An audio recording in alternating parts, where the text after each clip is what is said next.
Welcome to Amberger Smackdown. I'm J. Christoph Amberger.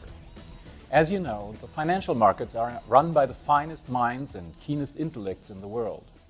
Success depends entirely on analytical skill, higher math, as well as an extensive background in history, economics, statistics, and chaos theory.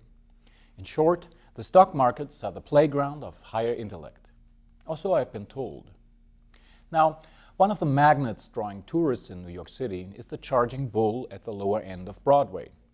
Supposedly weighing in at 7,000 pounds of bronze, I can't confirm or deny, the statue is considered a bit of a good luck charm for traders, brokers, investors, and anyone else who likes to imagine himself astride of bulls and bears.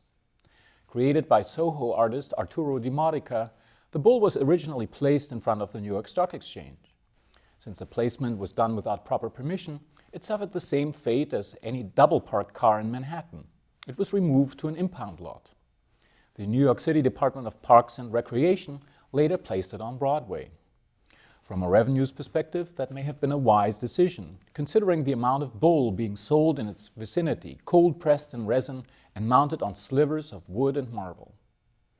Like any good luck charm worth its salt, it requires tactile interaction for luck to rub off.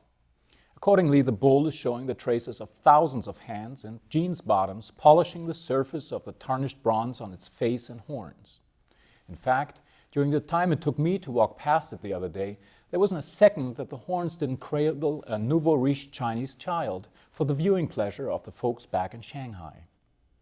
In this regard, it is quite like the venerated statue of a saint in a quaint Italian country church, whose plaster foot or hand has been won into a smooth, silky luster by the worship of the faithful. Only here, most of the devout posing for pictures are actually stolid, middle-aged men whose impeccable gray or white hair indicates that they spend their work weeks dressed in reasonably priced suits from Joseph A. Banks, rather than the slightly washed-out polo shirts and shorts they are sporting at this weekend moment.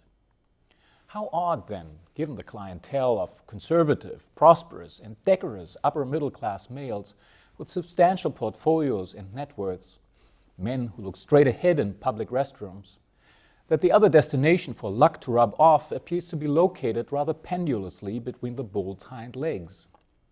Forget the old saints, I thought to myself as the evening sun reflected of what seemed to be a pair of smallish ostrich eggs in a flour bag. Surely no canonized holy man of the old school would care to measure up to the size, weight, and loving wear of this particular set of sacred brass testicular fortitude. Then again, no papist worshipper would have felt the urge to get their hands on those either. That's why the good luck buffing of the balls is left to the finest minds in the Western Hemisphere. For TFN FinancialNews.com, I'm J. Christoph Amberger.